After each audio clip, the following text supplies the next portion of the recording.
Bonjour à tous. Aujourd'hui, on s'attaque à un sujet aussi fascinant que délicat à travers un ouvrage collectif au titre, disons, percutant.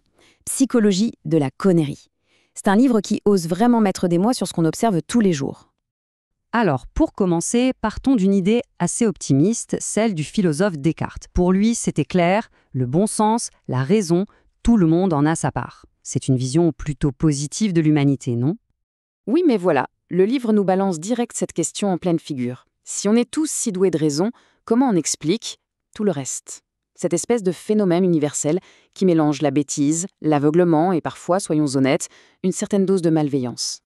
Et c'est là que ça nous concerne tous. Parce que l'approche de ce livre, ce n'est pas de pointer les autres du doigt, non. C'est de nous montrer que la connerie est une part intégrante de la condition humaine, de notre condition. Allez, on plonge dans le vif du sujet. Pour comprendre ce phénomène, il faut d'abord regarder ce qui se passe à l'intérieur, dans les coulisses de notre propre cerveau. Pour ça, le livre s'appuie beaucoup sur les travaux de Daniel Kahneman. En gros, on a deux façons de penser. Le système 1, c'est notre pilote automatique, super rapide, intuitif, mais il a tendance à prendre des raccourcis. Et puis il y a le système 2, notre cerveau logique, super puissant, super précis, mais alors qu'est-ce qu'il est paresseux? Il ne s'active que quand il n'a vraiment pas le choix. Et comme notre système 1 est aux commandes la plupart du temps, on tombe dans des pièges. Le premier, c'est ce qu'on appelle l'heuristique de disponibilité. C'est simple, plus un souvenir est marquant ou plus on en entend parler, plus on croit que c'est fréquent. L'exemple du train est parfait pour ça. On va se souvenir de l'unique fois où il était en retard et où ça a ruiné notre journée. Mais on oublie toutes les fois où il est arrivé pile à l'heure. Du coup, dans notre tête, l'image qui reste, c'est « les trains sont toujours en retard ». Et ça nous amène à un deuxième biais, peut-être encore plus puissant, le biais de confirmation. C'est cette tendance très humaine à chercher des infos qui nous donnent raison et à ignorer, voire déformer, tout ce qui pourrait nous contredire. On ne cherche pas la vérité, on cherche à avoir raison. Ce petit test Descartes, le test de Watson, le montre très bien.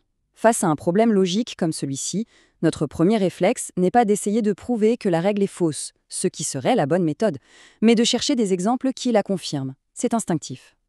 Au final, tous ces biais créent ce que le livre appelle des conneries classiques, comme l'illusion de contrôle. On l'a tous fait, non? Appuyer 10 fois sur le bouton de l'ascenseur comme si ça allait changer quelque chose. C'est notre cerveau qui essaye de reprendre le contrôle sur une situation qui lui échappe. Bon, maintenant qu'on a vu ce qui se passe dans nos têtes, changeons d'échelle. Voyons comment ces petites erreurs individuelles peuvent s'agréger et devenir un véritable phénomène social. Et là, attention à une grosse idée reçue. On pourrait penser que la connerie est l'apanage des gens peu intelligents. Eh bien, le livre nous dit que c'est tout le contraire. Parfois, plus on est intelligent, plus on est doué pour construire des raisonnements complexes qui justifient nos propres bêtises. En fait, le vrai problème, ce n'est pas tant l'intelligence que le manque d'empathie. Et pour ça, le livre se penche sur un profil psychologique bien particulier, qui est souvent un grand producteur de ce que l'on pourrait appeler une connerie toxique. Le voici, le narcissique malveillant. C'est quelqu'un de manipulateur, convaincu de sa propre supériorité, incapable de ressentir une vraie empathie pour les autres. Le plus dangereux, c'est qu'il est souvent très bien intégré socialement et peut même très bien réussir. Il est persuadé d'avoir tous les droits, tout simplement.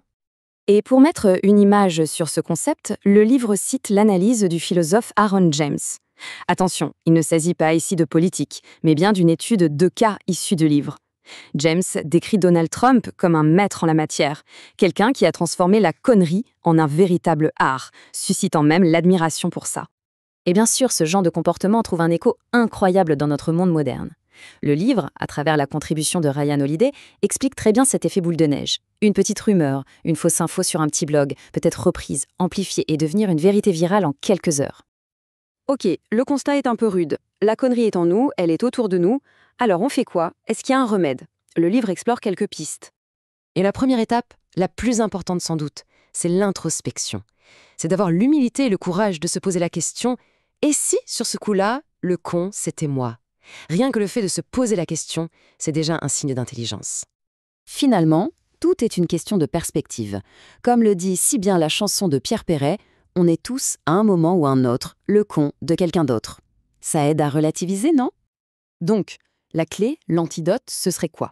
Eh bien, peut-être, tout simplement, d'accepter le doute. D'accepter que nos certitudes ne sont pas gravées dans le marbre. C'est la base de la science, après tout. Et c'est aussi sans doute la base de la sagesse. Alors, si on devait retenir une seule chose de tout ça, une dernière idée forte, ce serait laquelle? Je crois que cette phrase de Boris Cyrulnik, l'un des contributeurs du livre, résume tout parfaitement. Moins on a de connaissances, plus on a de convictions.